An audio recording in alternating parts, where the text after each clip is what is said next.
السلام عليكم أصدقائي. اليوم راح أقدم لكم إصلاح إيمي لتليفون بي 310 إي، طبعا بواسطة الدي اف تي. راح نتأكد من الإيمي بالأول مثل ما شايفين 357. راح نتوجه للكمبيوتر هلا مشان نبلش عملية إصلاح الإيمي.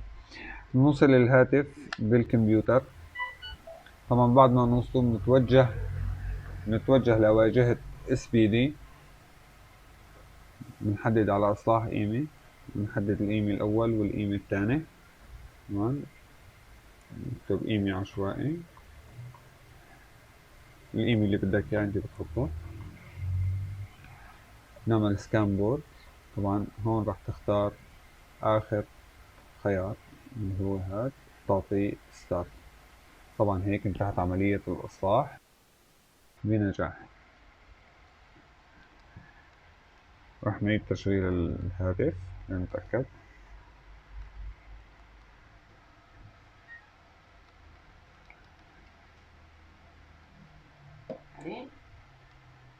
يعني رصيد يعني.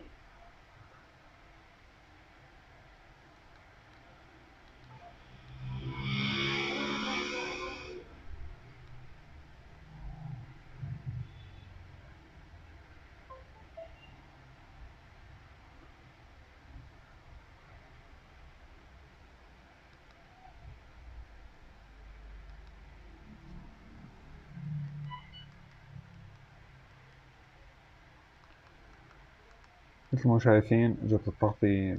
بالأصل ما في داعي إنه نجرب، بس للتأكيد هذا الإيميلين الجدد. يعطيكم ألف عافية، شكرا للمتابعة. لا تنسوا اللايك